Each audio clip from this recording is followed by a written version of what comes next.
So today we'll start to discuss about budgetary expenditure. Okay. So as we have discussed about the receipts. Okay. Two types of receipts: revenue receipts and capital receipts. Okay. So there will be two types of expenditure also. Budget expenditure के दो types होंगे. One will be revenue expenditure and the other will be capital expenditure. Okay. Clear. अब ध्यान रखने के लिए अगर आपको रेवेन्यू रिसिप्ट और कैपिटल रिसिप्ट आती है तो बहुत सिंपल है। अब उनको कंट्रास्ट में रखेंगे। रेवेन्यू रिसिप्ट के कंट्रास्ट में रेवेन्यू एक्सपेंडिचर को रख देंगे, कैपिटल रिसिप्ट के कंट्रास्ट में कैपिटल एक्सपेंडिचर को रख देंगे, और वो एक दूसरे के उल्टे हैं। ठीक है, तो एक याद कर लो, दूसरा उसका ऑपोजिट हो जाएगा। ओके, तो पहले हम बजटरी एक्सपेंडिचर डिस्कस करते हैं। तो basically what we have discussed that these are the estimated, budget is a statement of estimated income and expenditure, right? So ये budgetary expenditure क्या होगा? Estimated expenditure, government का estimated expenditure, actual expenditure नहीं include कर रहे हैं हम। This is the budgetary expenditure will be the estimated expenditure of the government। ये है budgetary expenditure। Okay, budgetary expenditure को define करने को बोला जाए तो it is the estimated expenditure of the government. It has two types. One is the revenue expenditure and other one is capital expenditure.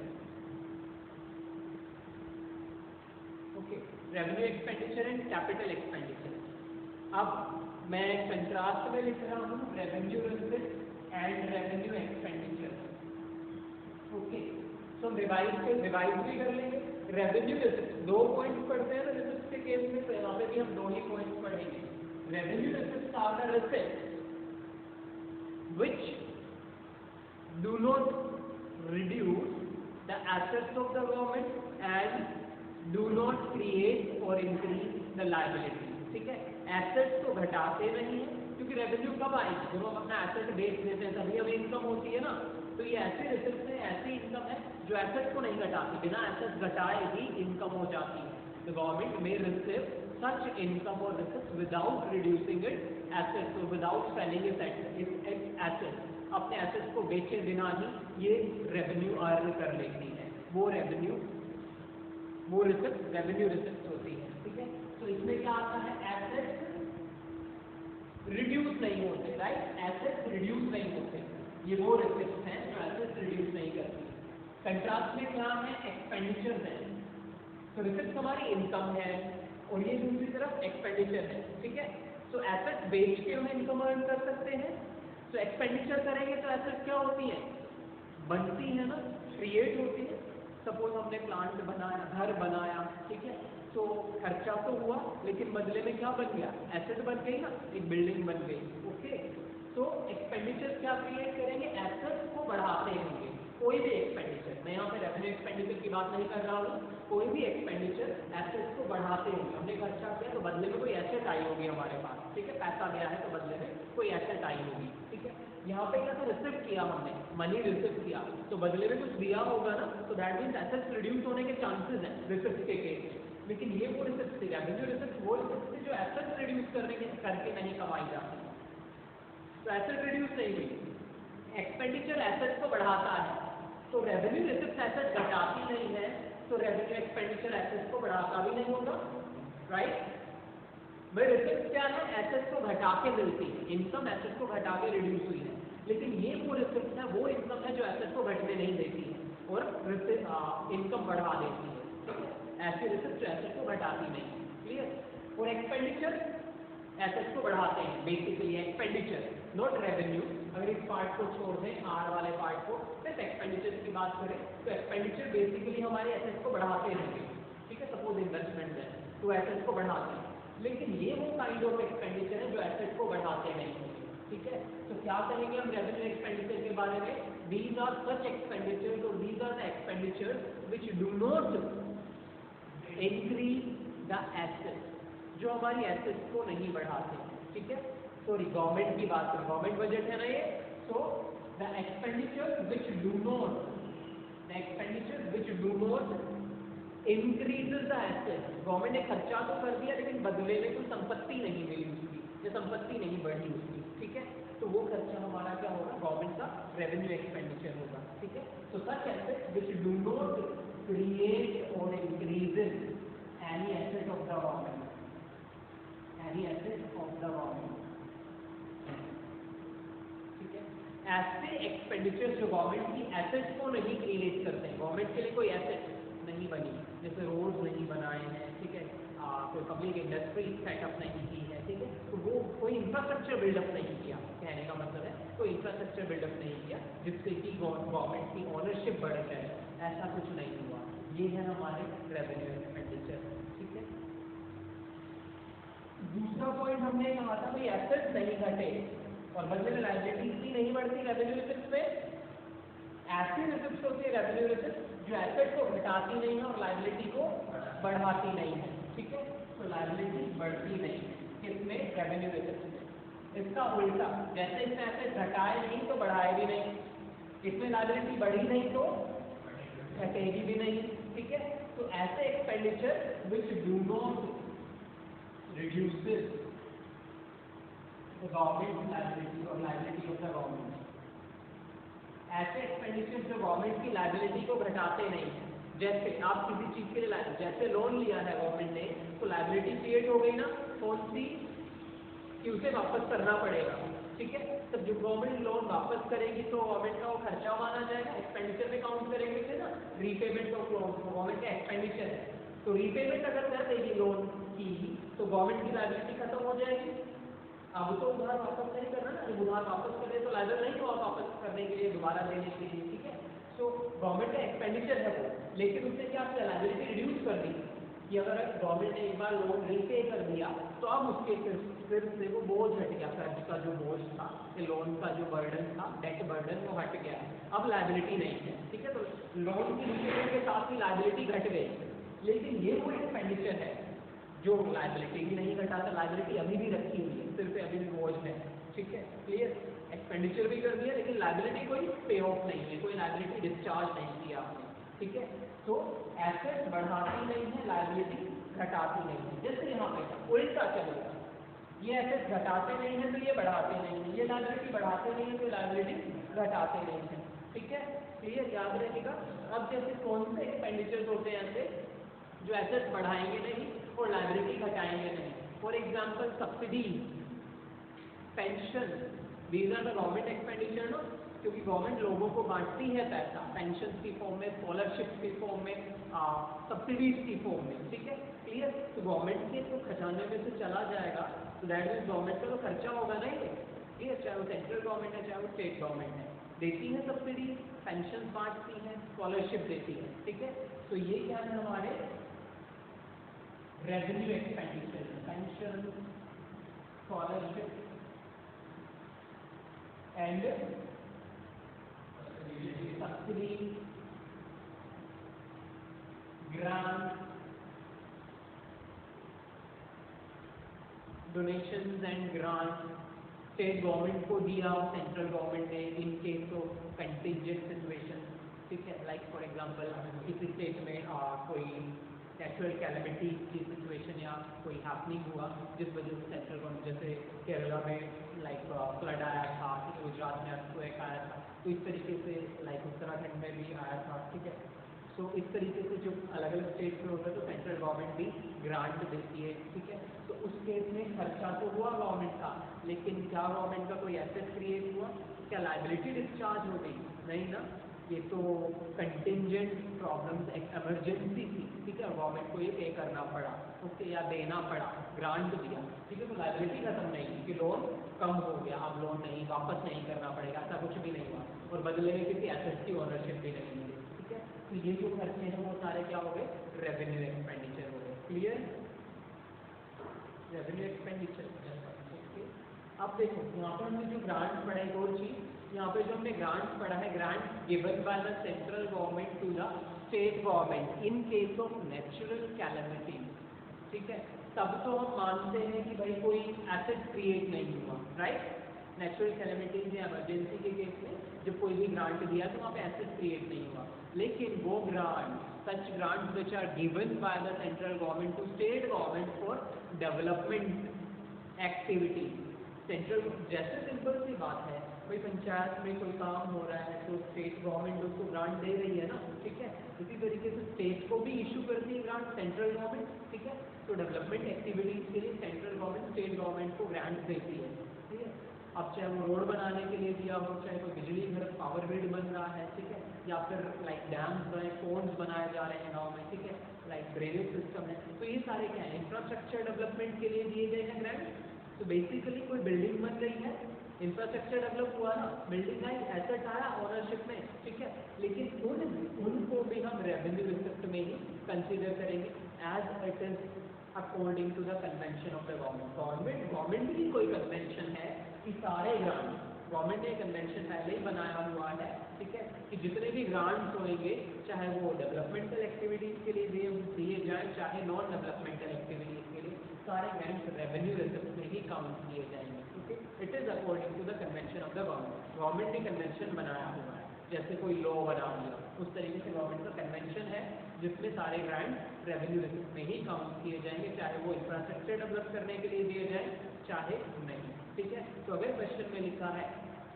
Grant given by the central government to the state government for road project, ठीक है, तो उसको हम, हालांकि road assets बन रही, infrastructure develop हुआ, या फिर कोई पब्लिक सेक्टर एंटरप्राइज सेटअप करनी है, ठीक है, इस तरीके लिखा हुआ है, ग्रांट दी गई, तो भी उसको हम रेवेन्यू रिसिप्ट में ही काउंट करेंगे, because it is according to the government convention. Government की कन्वेंशन है, ठीक है, कि ये ग्रांट जो भी है सारी रेवेन्यू रिसिप्ट ही मानी जाएंगी, ओके, ये चीज ध्यान रखना, गवर्नमेंट कन्वेंशन, क्लियर। तो ये हमारा हुआ रेवेन्यू एक्सपेंडिचर कंप्लीट, ओके।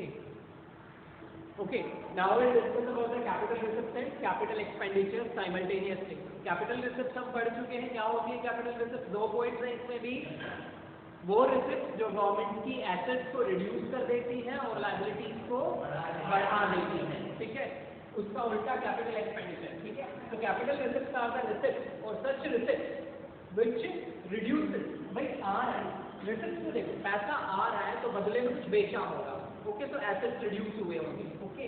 तो capital receipts are the receipt which reduces the asset, government के reduces the government asset, government की एसेट्स को रिड्यूस करती हैं। उल्टा कैपिटल एक्सपेंडिचर, खर्चा के पैसा गया है तो एसेट्स बढ़े होंगे, कोई बिल्डिंग बनाई, रोड बनाया, ठीक है, इंफ्रास्ट्रक्चर डेवलप किया, तो पैसा गया तो बदले में कुछ आएगा, तो एसेट आएगा, तो एसेट क्रिएट करेंगे, पैसा आया है तो बदले में कुछ जाएगा, वो कुछ क्या है, कुछ है वो एसेट, ठीक है। तो आया है तो एसेट गया होगा, तो एसेट रिड्यूस हो जाएंगे, और पैसा जा रहा है, हम खर्च कर रहे हैं, तो एसेट आ रहा होगा बदले में, दैट मींस एसेट क्रिएट हुआ होगा हमारे लिए, ठीक है। तो कैपिटल एक्सपेंडिचर और expenditures are the expenditure which create the asset of the government, ठीक है, ये क्रिएट करते हैं, create the asset for the government, government के एसेट क्रिएट करते हैं, वो एक्सपेंडिचर कैपिटल एक्सपेंडिचर होंगे, ठीक है। कैपिटल रिसिप्ट सेकंड पॉइंट क्या था, सच रिसिप्ट व्हिच, देखो एसेट रिड्यूस हुए तो लायबिलिटी बढ़ाती होगी, जो पैसा आया हमने उधार लिया होगा, बोरोइंग, कैपिटल रिसिप्ट थी ना, बोरोइंग, लोन लिया है तो हमारी लायबिलिटी क्रिएट हो जाती है कि कभी ना कभी उसे वापस करना पड़ेगा, ठीक है, तो ये लायबिलिटी को बढ़ा देते हैं, increases the liability, increases the liability, government की लायबिलिटी बढ़ा देते हैं। सपोज लोन लिया, यहाँ पे लोन वापस कर दिया, नहीं वापस कर दिया, तो लायबिलिटी खत्म हो जाएगी, जो लोन लिया था वो वापस कर दिया, यहाँ पे लोन लिया था तो लायबिलिटी बढ़ गई, अब वो लोन यहाँ पे वापस कर दिया, खर्चा है ना लोन, रीपेमेंट ऑफ लोन हमारा खर्चा होगा ना, हमने पे किया है किसी को, ठीक है, तो लायबिलिटी खत्म हो गई, अब हमें कुछ नहीं देना किसी को, ठीक है, सारा कर्ज चुका दिया है, उतार दिया, बोझ नहीं है अब कर्ज का, ठीक है, तो लायबिलिटी रिड्यूस हो गई है, ओके। तो यहाँ पे क्या हो जाएगा, ये क्या करेंगे, रिड्यूस, एसेट क्रिएट किए तो रिड्यूस कर देंगे लायबिलिटी, दोनों ऑपोजिट है भाई, एसेट बढ़ा और लायबिलिटी कम, ठीक है, या फिर यहाँ से ले लो, इन्होंने इंक्रीज कर दी थी लायबिलिटी रिसिप्ट ने, और एक्सपेंडिचर क्या बचेगा, लायबिलिटी को रिड्यूस, ठीक है, बोला ना लोन लिया तो लायबिलिटी क्रिएट हो गई, वही लोन अब वापस कर दिया तो लायबिलिटी खत्म हो गई। ठीक है, समझ आया? तो it reduces the liability of the government की लायबिलिटी को रिड्यूस कर देते हैं। ठीक है, सबसे सिंपल एग्जांपल, यहाँ पे लोन ले लिया और यहाँ पे लोन रीपे कर दिया, वापस कर दिया तो लायबिलिटी खत्म हो गई। ठीक है, क्लियर? अब हम पढ़ेंगे कौन कौन से एक्सपेंडिचर है। जैसे एक तो हमने पढ़ा for example repayment of borrowing,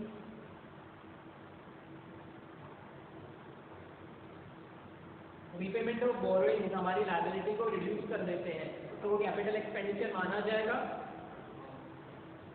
borrowing receipt है, पैसा आया है, लायबिलिटी बढ़ गई है कि उसे कभी ना कभी वापस करना पड़ेगा, वही बोरोइंग वापस कर दी, रीपेमेंट, रीपे कर दिया है, वापस कर दिया है, तो दैट मीन्स लायबिलिटी कम हो गई। और खर्चा है क्योंकि हमने अपनी इनकम में से ही पे किया होगा। ठीक है, सेविंग्स में से पे किया तो खर्चा है हमारे लिए या गवर्नमेंट के लिए। ठीक है, तो वहाँ पे लायबिलिटी खत्म कर दी, रिड्यूस कर दी। एसेट, गवर्नमेंट के एसेट्स के गवर्नमेंट ने खर्चा किया और बदले में एसेट्स बनाई या बढ़ाई, कोई इंडस्ट्री सेटअप की है या किसी इंडस्ट्री को खरीद लिया है। ठीक है, तो बदले में ऑनरशिप आ जाएगी ना, एसेट्स का मालिकाना हक आ जाएगा गवर्नमेंट के पास, गवर्नमेंट मालिक बन जाएगी उनकी। ठीक है, तो यहाँ पे क्या कर देंगे, और क्या खर्चा हो सकता है कैपिटल एक्सपेंडिचर में, डेवलपमेंटल एक्सपेंडिचर लिख सकते हो, और एस्टैब्लिशिंग या फिर डेवलपमेंटल को छोड़ के इंफ्रास्ट्रक्चरल एक्सपेंडिचर भी लिख सकते हो। इंफ्रास्ट्रक्चर डेवलप किया, इंफ्रास्ट्रक्चरल एक्सपेंडिचर, उसमें सारी चीजें आ जाती हैं। For example expenditure done by the government to develop road, bridges, highway, power houses. ठीक है, and establishing public sector enterprises, public sector की कोई एंटरप्राइज इंडस्ट्री ही सेटअप कर दी तो रिसोर्सेज की ओनरशिप आ जाएगी ना, वो सारे रिसोर्सेज एसेट्स हैं गवर्नमेंट के, एसेट्स बन जाएंगे गवर्नमेंट के। ठीक है, तो इस तरीके से ये इस तरह के जो एक्सपेंडिचर है वो क्या है, कैपिटल एक्सपेंडिचर कहे जाएंगे। ओके, समझ आ गया कि ये रेवेन्यू एक्सपेंडिचर था और वो ये कैपिटल एक्सपेंडिचर है, दोनों क्लियर हो गए। रिसिप्ट भी साथ साथ हमने पढ़ी, revenue receipt and capital. Clear? Now we discuss, एक छोटा सा कॉन्सेप्ट है हमारे पास, one is that is planned and non-planned expenditure. Okay, clear? अब सिंपल सी बात है, बहुत सिंपल। हमने पढ़े हैं डेवलपमेंटल प्लान, तो पिछले आईईडी में पढ़े हैं ना डेवलपमेंटल प्लान, 5 ईयर प्लान पढ़े होंगे। वो अलग बात है कि याद तो है नहीं, पर चलो नाम याद है काफी है, डेवलपमेंटल प्लान। तो उन प्लान में हमने कुछ ऑब्जेक्टिव्स भी डिस्कस करे थे, हर एक प्लान का, like long term objectives and short term objectives हमने डिस्कस किए थे, है ना। Plan specific goal and common goal याद हो तो। Okay, planned and non planned expenditure. Planned expenditure are the expenditures which are done or made by the government on its plan, ठीक है, और to fulfil it objectives of the plan. Government के जो भी developmental plan हैं, ठीक है, जो 5 ईयर प्लान थे, ठीक है, उनके ऑब्जेक्टिव्स को फुलफिल करने के लिए जितने भी एक्सपेंडिचर किए गए, जैसे किसी प्लान का ऑब्जेक्टिव रहा एग्रीकल्चरल डेवलपमेंट, किसी प्लान का ऑब्जेक्टिव रहा इंडस्ट्रियल एक्सपेंशन, किसी प्लान का ऑब्जेक्टिव रहा modernisation of education and advancement of health facilities, किसी प्लान का ऑब्जेक्टिव रहा क्रिएशन ऑफ जॉब अपॉर्चुनिटीज। ठीक है, इस तरीके से अलग अलग ऑब्जेक्टिव हमने हर एक अलग अलग प्लान में पढ़े थे। ठीक है, सो वो एक्सपेंडिचर, अब देखो जॉब क्रिएट करने के लिए भी गवर्नमेंट को या तो एम्प्लॉयमेंट प्रोग्राम लॉन्च करने पड़ते हैं, या फिर लाइक फॉर एग्जांपल नई इंडस्ट्री सेटअप करनी पड़ती है। ठीक है, तो उन सब के लिए क्या करना पड़ेगा, गवर्नमेंट को खर्चा करना पड़ेगा ना। ठीक है, तो ऐसे एक्सपेंडिचर जो गवर्नमेंट के द्वारा अपने प्लान्ड ऑब्जेक्टिव या ऑब्जेक्टिव्स ऑफ द प्लान को फुलफिल करने के लिए किए गए, the expenditures which are done or made by the government to fulfil the objectives of its plan or developmental plan, for example 5 year plan. ठीक है, वो सारे एक्सपेंडिचर क्या होते हैं, प्लान्ड एक्सपेंडिचर। ठीक है, तो प्लान्ड एक्सपेंडिचर को कैसे करेंगे, बहुत सिंपल है। प्लान्ड एक्सपेंडिचर, ठीक है, द एक्सपेंडिचर डन और incurred by the government, the expenditures done by the government to fulfill its objectives of the developmental plan, जैसे 5 ईयर प्लान। ओके, तो उन प्लान को हर एक डेवलपमेंटल प्लान का कोई ना कोई पर्टिकुलर ऑब्जेक्टिव रहा, तो उन ऑब्जेक्टिव को फुलफिल करने के लिए एक्सपेंडिचर तो गवर्नमेंट को करना पड़ेगा, ठीक है, करना पड़ा होगा या कर रही होगी, ठीक है। तो वो सारे प्लान एक्सपेंडिचर हैं। फॉर एग्जाम्पल गवर्नमेंट बजट में अनाउंस करती है कि हम जीडीपी का 2.5% या 1.5% जो है एजुकेशन के ऊपर स्पेंड करेंगे, तो that is a planned expenditure, क्योंकि प्री प्लान पहले से ही प्लान कर दिया गया कि एजुकेशन में, एजुकेशन सेक्टर में डेवलपमेंट के लिए इतना खर्च गवर्नमेंट करेगी, ठीक है। So it is a planned expenditure. Okay, इसको हम प्लान्ड एक्सपेंडिचर कहेंगे। तो इसको हम ये भी कहते हैं जो भी डेवलपमेंटल एक्सपेंडिचर है वो सारे प्लान्ड ही एक्सपेंडिचर मान के हम चलते हैं, या प्लान्ड एक्सपेंडिचर होते हैं जितने भी डेवलपमेंटल एक्सपेंडिचर होते हैं, ठीक है, क्योंकि वो पहले से प्लान किए जाते हैं। ऐसा नहीं कि आज या फिर इमीडिएटली या फिर you can say contingent situations arise हुई तब जो खर्चे करने पड़े, वो पहले प्री प्लान नहीं थे ना कि वहाँ पे भूकंप आएगा तो हमें इतने 100 करोड़ वहाँ पे देने पड़ेंगे, तो पहले से थोड़ा प्लान करके रखा था कि गुजरात में भूकंप आएगा ही आएगा। ओके, तो प्लान एक्सपेंडिचर नहीं, क्लियर। तो प्लान है जो डेवलपमेंटल गोल्स को या जो प्लान है डेवलपमेंटल प्लान है उनके ऑब्जेक्टिव्स को फुलफिल करने के लिए किए जाते हैं, वो सारे क्या है प्लान एक्सपेंडिचर है, जैसे 5 ईयर प्लान। ओके, तो एजुकेशन के ऊपर स्पेंड किया, हेल्थ सेक्टर के ऊपर किया, एग्रीकल्चर सेक्टर के ऊपर किया, एम्प्लॉयमेंट अपॉर्चुनिटीज क्रिएट करने के लिए जो खर्चा किया गया वो सारे क्या है प्लान एक्सपेंडिचर है। ओके, इसका ऑपोजिट है नॉन प्लान एक्सपेंडिचर। वो एक्सपेंडिचर जो ऑब्जेक्टिव डेवलपमेंटल या फिर प्लान ऑब्जेक्टिव को फुलफिल करने के लिए नहीं किए गए हैं, ठीक है। तो उसके अलावा जितने भी एक्सपेंडिचर हमने पढ़े, कौन से, जैसे सब्सिडीज हमने पढ़ा, पेंशन हमने पढ़ा, स्कॉलरशिप हमने पढ़ा, ठीक है, ये प्लान्ड नहीं होते क्योंकि ये किसी पर्टिकुलर प्लान डेवलपमेंटल प्लान का हिस्सा नहीं है, ठीक है। किसी भी 5 ईयर प्लान में हमने ये नहीं कहा, ये नहीं पढ़ा कि गवर्नमेंट ने ये प्रोविजन बनाया हो कि हम इतनी ओल्ड एज पेंशन देंगे, इतनी विडो पेंशन देंगे, इतनी स्कॉलरशिप स्टूडेंट्स को देंगे, किसी भी प्लान का ऑब्जेक्टिव नहीं रहा है, ठीक है। तो ये जो खर्चे हैं, सब्सिडीज हैं, पेंशन हैं, स्कॉलरशिप्स हैं, ग्रांट्स हैं, ये सारे क्या होते हैं non planned expenditure. Okay, clear, समझ आया, समझ आया प्लान्ड एंड नॉन प्लान। अब बेसिकली हमने कहा pension, grant, scholarship, subsidies are non plan. यही एक्सपेंडिचर हमने किसमें पढ़े थे, रेवेन्यू में पढ़े थे ना, रेवेन्यू एक्सपेंडिचर। तो बेसिकली हम कह सकते हैं, कोरिलेट कर सकते हैं कि non plan expenditure revenue expenditure होते हैं, है ना, क्योंकि उनसे कोई एसेट क्रिएट नहीं होती। ओके, एंड जो बचे कैपिटल एक्सपेंडिचर हमारे क्या हो गए, प्लान एक्सपेंडिचर हो गए, क्योंकि वो एसेट क्रिएट कर रहे हैं, रिसोर्सेज क्रिएट कर रहे हैं। तो जो कैपिटल एक्सपेंडिचर है वो हमारे क्या है प्लान्ड एक्सपेंडिचर है, और जो रेवेन्यू एक्सपेंडिचर है वो हमारे नॉन प्लान्ड एक्सपेंडिचर। क्लियर, समझ आ गया, planned and non planned revenue से कोरिलेट कर दिया। भाई बोला सिंपली प्लान क्या है, जो प्लान के डेवलपमेंटल प्लान के ऑब्जेक्टिव को फुलफिल करने के लिए किए जाते हैं, ठीक है, वो प्लान्ड एक्सपेंडिचर है। और हर एक प्लान का कोई ना कोई जो ऑब्जेक्टिव है वो कहीं ना कहीं रिसोर्सेज क्रिएट या रिसोर्सेज से ही रिलेटेड था, ठीक है। तो कैपिटल एक्सपेंडिचर हो गए, एंड दूसरे जो बचे जो प्लान या प्लान ऑब्जेक्टिव को फुलफिल करने के लिए नहीं किए जाते हैं, किसी भी प्लान में सब्सिडी, पेंशन, स्कॉलरशिप पढ़ा ही नहीं, ठीक है, तो वो सारे क्या हो गए नॉन प्लान, जैसे रेवेन्यू एक्सपेंडिचर। ओके, नेक्स्ट हम पढ़ते हैं revenue budget and capital budget. जैसे हमने एक्सपेंसेस बजट को हमने दो पार्ट में डिवाइड किया, receipt side and expenditure side. Budget के दो कंपोनेंट्स थे, रिसिप्ट जिनको फर्दर डिवाइड किया revenue receipt and capital receipt की फॉर्म में, ठीक है। तो बजट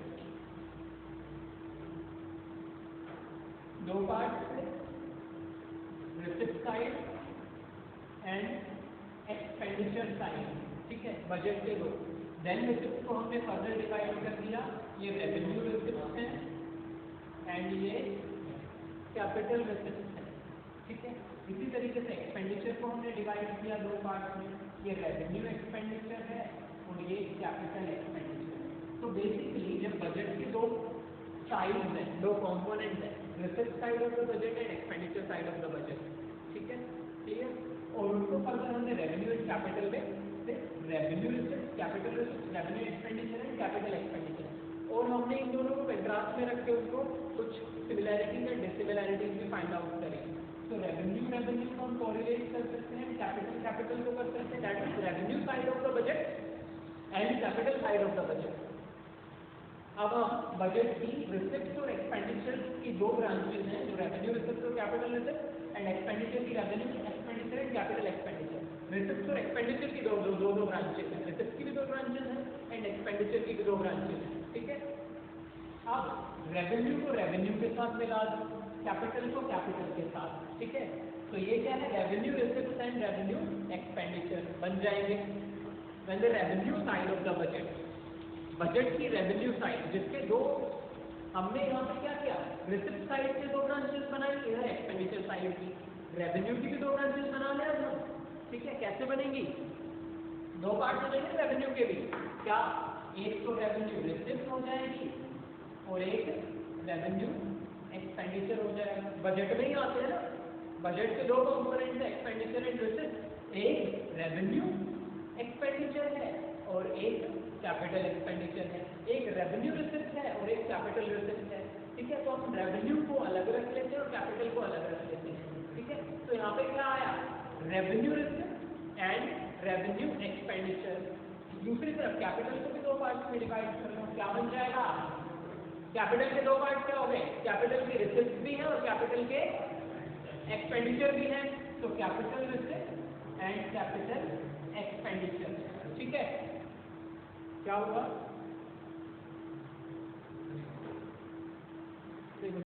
ना अब हम इन दोनों को कंपेयर करते हैं, revenue side of the budget को और कैपिटल साइड। ओके, हमने बजट की अभी अब दो ही साइड ले ली है, कौन सी, एक रेवेन्यू साइड और दूसरी capital side. Now we are comparing these two side, revenue side and capital side. तो रेवेन्यू की भी दो ब्रांचेस हैं, रिसिप्ट एंड एक्सपेंडिचर। तो पहले मैं रेवेन्यू को कंपेयर करता हूँ, ठीक है। Revenue side of the budget, receipt compare करेंगे तो तीन साइड हम यूज करते हैं कंपैरिजन के लिए, ये और ये यूज करते हैं मैथमेटिकली। हाँ वो, तो जब हम कंपैरिजन करेंगे किसका, रेवेन्यू रिसिप्ट का एंड रेवेन्यू एक्सपेंडिचर का, ठीक है, रेवेन्यू रिसिप्ट का या रेवेन्यू एक्सपेंडिचर का।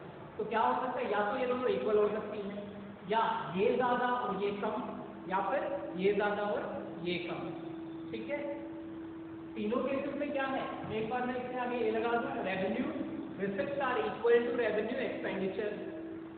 एक बार मैंने ये लगा दिया, revenue receipt are greater than revenue expenditure. ऐसा भी हो सकता है गवर्नमेंट की रिसिप्ट ज्यादा हो एक्सपेंडिचर के मुकाबले, या फिर ऐसा भी हो सकता है रिसिप्ट कम है और एक्सपेंडिचर ज्यादा है, ठीक है।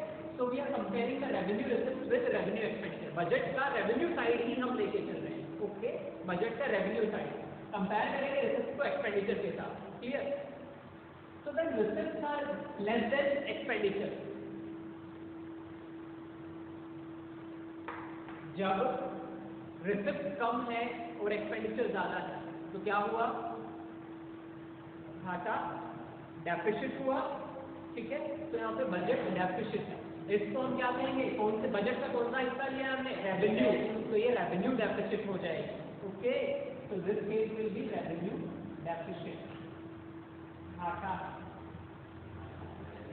तो क्या है revenue deficit, when revenue receipts are less than revenue expenditure, या when revenue expenditures are greater than revenue receipts, so that will be the revenue deficit, ठीक है भाई। रेवेन्यू डेफिसिट में चल रही है, इनकम कम है हमारी, क्लियर। तो इसको हम रेवेन्यू, अब रेवेन्यू डेफिसिट का मीनिंग भी क्लियर हो गया ना।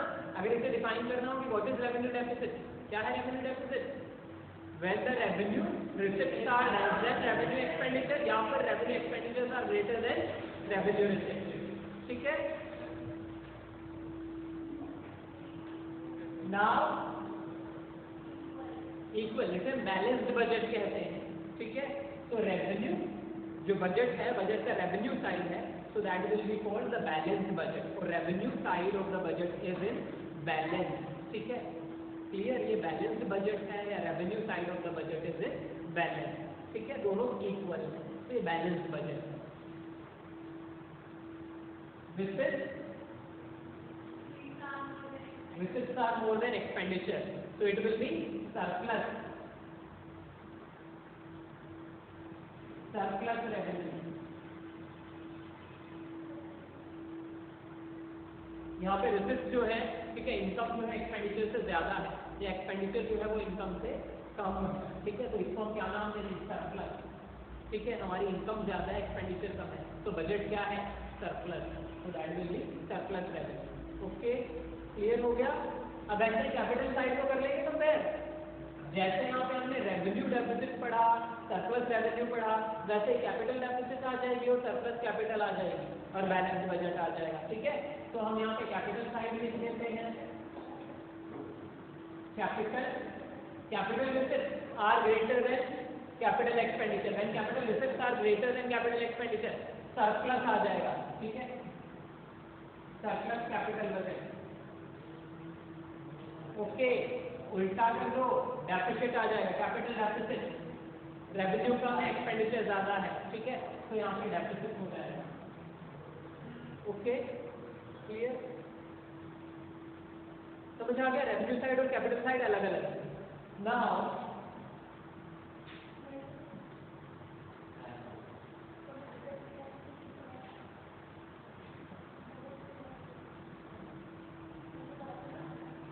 revenue receipt plus capital receipt equals to revenue expenditure plus capital expenditure। अब देखो